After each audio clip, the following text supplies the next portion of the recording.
and today I'm very excited to share with you another collab video that I'm doing with the fantastic Joss Jane. We've done one before, so I'll definitely link that one below, but basically we are doing another sample swap. Joss very generously sent me 10 nice size samples of things from her collection.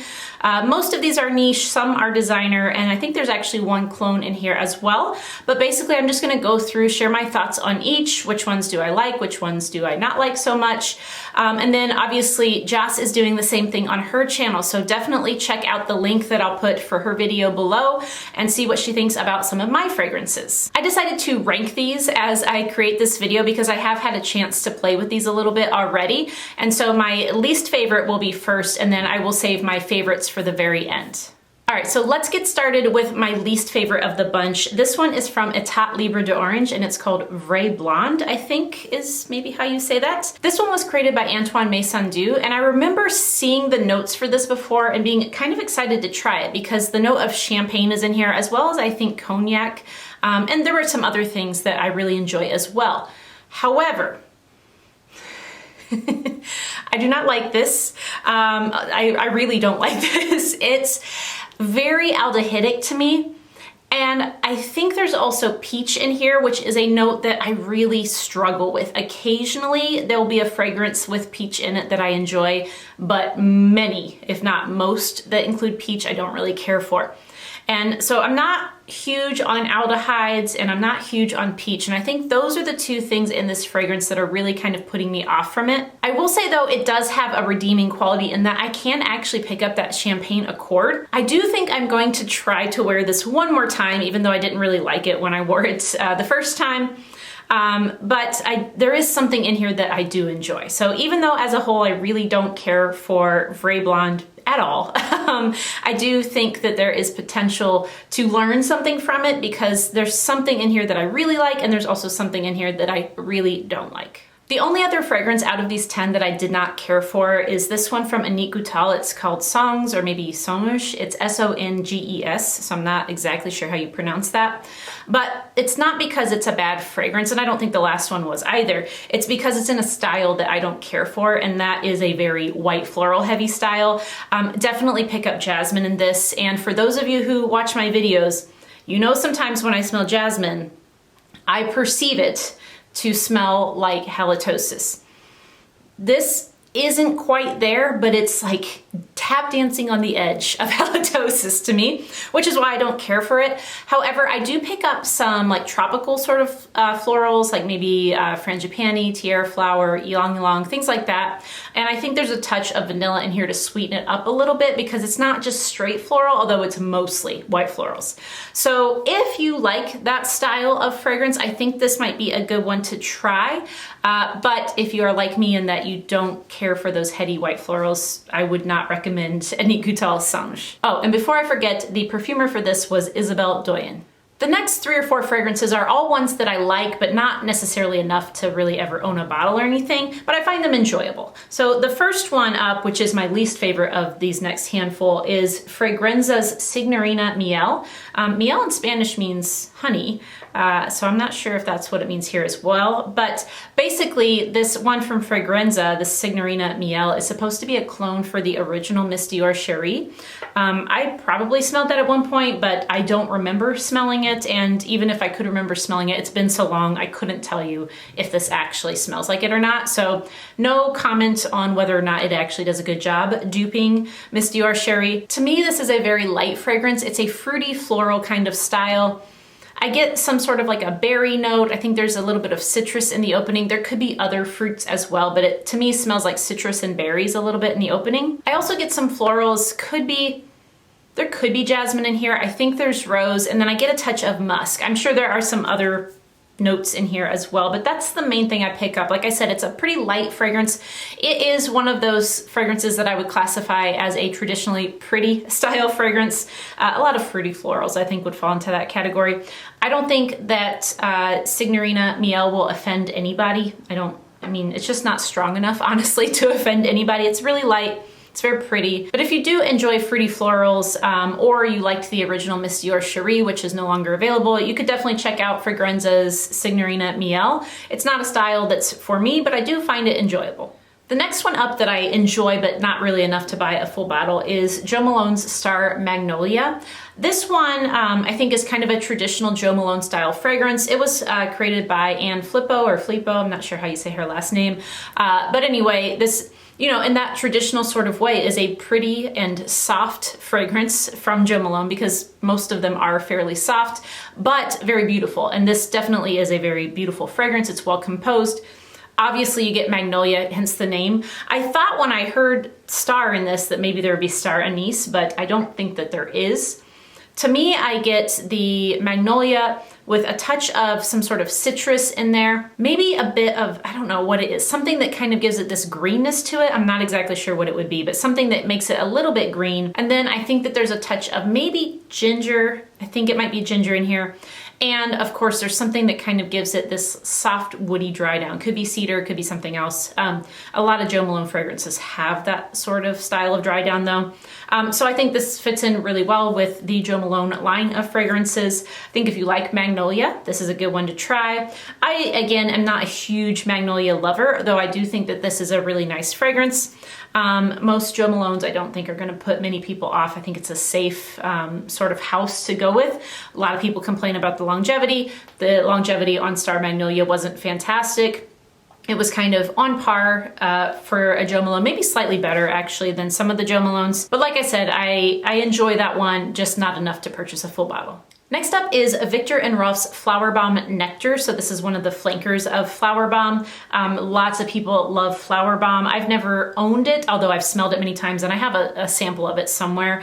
It's always been something that I like, but it's not really for me. I prefer Bon Bon from the kind of traditional line of Viktor and Rolf fragrances.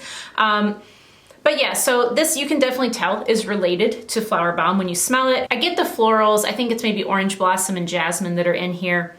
Could be something else as well. I'm not positive. But I think this is the one that's supposed to have gunpowder as a note. Maybe a little bit. I think maybe a little bit, but I will tell you that it's not the same as what you will find in Etat Libre d'Orange La Fin du Monde. That one you can definitely smell a gunpowder note, and it's much stronger than in this one. Of course, in that one though, it's paired with iris. Here, this is paired with, you know, like I said, like orange blossom, jasmine, things like that. In the opening of this one, I got a touch of citrus, probably bergamot, but then in the dry down, or even kind of in the mid, like it comes on pretty quickly, it sweetens up, and I think there's like vanilla, there's definitely vanilla, but I think there could also be maybe some tonka or a slight touch of patchouli, maybe. I'm not real sure about that, but I think vanilla and tonka for sure I can pick up from this. As a whole, I do like this Flowerbomb Nectar fragrance, but still not enough to own a full bottle. So my quest to find the Flowerbomb that works for me continues, but will probably never end because I just don't think Flowerbomb is for me. All right, and the last of these sort of just like, not love kind of fragrances is from Serge Lutens, and it is La Couche de Diable. And I put this into Google Translate because I was curious, since I knew Diable was gonna be devil, and Google Translate told me this means the devil's diaper, which can't be right, right? That can't be right. Anyway, that's what I got from Google Translate. So you can see the liquid is very, very dark here, and I think that gives you a good indication of what you're getting. This is a powerful scent. I get a lot of labdanum, which in this particular fragrance smells sort of like a resinous, smoky kind of thing. There is some woodiness to it as well. I think there could be a light touch of saffron or potentially oud. I'm not sure which or either, but sometimes when it's like really, just really faint, I confuse saffron and oud. So I'm not sure what is in here exactly, but I think it might be saffron. There's also definitely an amber accord in here. So this makes this fragrance just really big and deep and, you know, sort of warm, but very powerful. Yeah, so that labdanum that's in here, it is a little bit like a burnt rubber kind of smoke to me. It doesn't smell like burnt rubber, but like the smoke that you would get off of burnt rubber. And it has that resinous quality. I don't dislike this. I do like it. I find it very interesting. And I think this is one that maybe I need to wear a little bit more. Serge obviously has a lot of really great fragrances. This is a newer one. It was released in 2019, I think. And the perfumer is Christopher Sheldrake. But yeah, so that one again is called La Couche du Diable, and it is very powerful. So not something I would recommend to anyone as a blind buy. You should definitely sample this one before you buy a bottle. The last four are ones that I really like and would consider buying full bottles of, and the first one up is Escentric 05 from Escentric Molecules.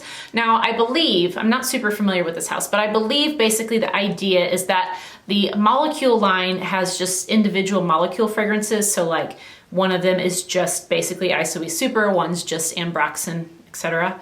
And then the Escentric line is like fully composed perfume. So basically these would be, you know, maybe featuring one of those molecules, but then would have lots of other notes added to it, if I am correct. I think that's right, but I'm not positive. Anyway, Escentric 05 was created by Goutal, maybe is how you say his name. And this one definitely has this woodiness to it. It's like cypress, juniper kind of thing. You know, like if you're smelling sort of evergreen style plants, but it's not pine. It's more of the cypress and juniper berry bush kind of thing. I definitely get some citrus in the opening of Escentric 05. There's also something herbal in here, which I think is rosemary. I'm pretty sure that's what's in here. And then in the dry down, it becomes very woody and musky. As a whole, I really enjoy this fragrance. I'm definitely going to wear it more before deciding if I will purchase a full bottle or not. Because when I first smelled it, I didn't like it as much, but after I actually wore it on skin, I started to enjoy it more. So I'm gonna see if this grows on me more, but definitely one I would consider purchasing. So again, that one is Escentric 05 from Escentric Molecules. My third favorite fragrance of the ones that Joss sent me is from a house I'd never heard of before, and it's called Biehl, B-I-E-H-L. So first of all, thank you for introducing me to a new house, and this particular fragrance is called EO01. Very interesting name, but it's actually quite nice. EO01 was created by Egon Oeklers, perhaps. And when you look at the notes of this one, or like when you smell it right away, you would think, okay, this is something that Tara would like, because it has things like vanilla, tonka, sandalwood, you know, stuff that I love. I also got a little bit of spiciness from this, and I think there's a slight touch of coconut. Now there's probably other stuff as well, but those are the main things that I pulled out. This was actually my scent of the day today. It didn't last a super long time, but it smells really nice. So that's something I would consider getting. It is a little bit pricier. I think it's a little over $100 for a bottle of this one. So I don't know, I'm gonna again play with it some more, see how the performance is kind of as a whole, because just on this first wearing today wasn't great, but I really, really like the way that it smells. So again, that's called Biehl EO01. Good luck remembering that, because there's no way I would remember it if I didn't have it written down right here. So anyway, that's my third favorite. My second favorite is one that I've actually smelled before, but it's been a little while. My friend Michelle from the Udo Pantograph, she sent me a sample of this same fragrance a while ago, and I remember liking it, and I used up the whole sample, and then I kind of forgot about it. And then Joss sent me this sample, and it's from Boucheron. It's called Place Vendome, or Place Vendome, I don't know. But then when I got the sample from Joss, I remembered smelling it and liking it, but I couldn't remember exactly what it smelled like. And I sprayed it on, and I was like, oh yes, I really like this. So definitely one that I would get a bottle of, and in fact, I have already gotten a bottle of. So here's what this looks like. This was a 50 ml, and it cost about $20 from Fragrance X. So not expensive at all. This is the EDT concentration. I'm not sure if that's what Michelle had or not, but it's definitely what Joss has. So the EDT concentration I definitely enjoy. This is a very light and refreshing kind of scent. It has yuzu in it, which is sort of like a citrusy kind of opening. There's also, it could be pink rose, but I think it's peony. And I think there's a little touch of a powdery sort of iris in here, but that powderiness could also be coming from the musk, because I'm pretty sure there's like a white musk in here and a touch of cedar. I think there are some other florals in here as well, but I really can't pick them out distinctly. Mostly I can recognize some peony and some like powdery iris, but like I said, the powdery part really could be just the musk. I think this is just a great everyday style fragrance.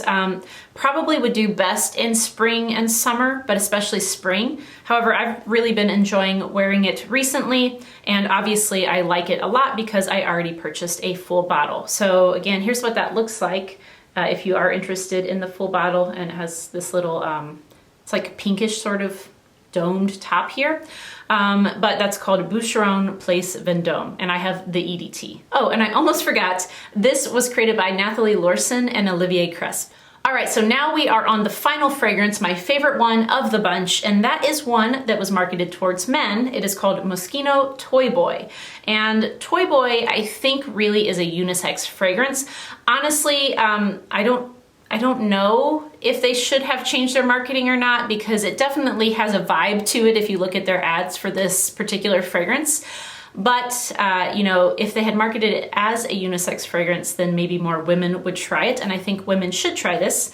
It is a very sweet, floral, rosy fragrance. Toy Boy was created by Jan Vasnier, and like I said, I get a lot of rose, I get pink pepper, I get a little touch of fruit. I'm not exactly sure what it is. But I get just the slightest touch of fruit. There's definitely something there that warms it up. It could be an amber of sorts. And then I definitely pick up vetiver and some sort of spice. But as a whole, this really is a rose-forward fragrance. I think that pink pepper helps to sweeten it up. I think whatever fruit is in here helps to sweeten it up a little bit. Though, like I said, the fruit is very subtle. You're not like getting a fruity floral fragrance. This is mostly rose and spice and sweetness. Anyway, I really, really like Toy Boy. I'm very surprised that I liked it. And actually, I wasn't sure if I would like it at first, but it just kind of became addictive, probably from the sweetness and the spice. I'm not sure. Either way, I decided to get a bottle of this as well. So here he is. You can see he's cute little bear. I'm not sure what to think about the bottle. It's kind of tacky, but it's also kind of cute. I have sort of the same feelings towards this bottle as I do the Bond No. 9 bottles, where I don't really dislike them, but I will fully acknowledge that they're kind of tacky. So this one is as well. You have to take his little head off to spray it, but it's kind of cute. So definitely, if you are a female and you have been put off by the fact that this is marketed towards men, give it a chance. If you get the opportunity to sample it, I definitely think that a lot of women will like this. I also think a lot of men will like it. I do think it's fully unisex, so it's not that I think it's super feminine. I just think that it was a mistake to market it only towards men. So those are the 10 fragrances that Joss sent me. Thank you so much again to Joss. She's always so generous and kind. And like I said, she's just a fantastic person. You should definitely watch her channel if you're not already, and definitely go check out the video that she did with the fragrances I sent her. I'm excited to see what she liked and maybe what she didn't like from my collection. Also, please leave me a comment down below and let me know if you have tried any of these 10 fragrances that I showed you today. I would love to hear your thoughts, if there's things especially that you think I should give more time to, because there are several, like I said, that I like, but I think I probably won't buy a bottle, but perhaps it's something that deserves a little bit more time. So let me know your thoughts down in the comments below, and also let me know if there's anything else you've sampled recently that you've really enjoyed. I hope you liked this video. If so, please give it a thumbs up and consider subscribing if you haven't already. And as always, thank you guys so much for watching, and I'll see you next time.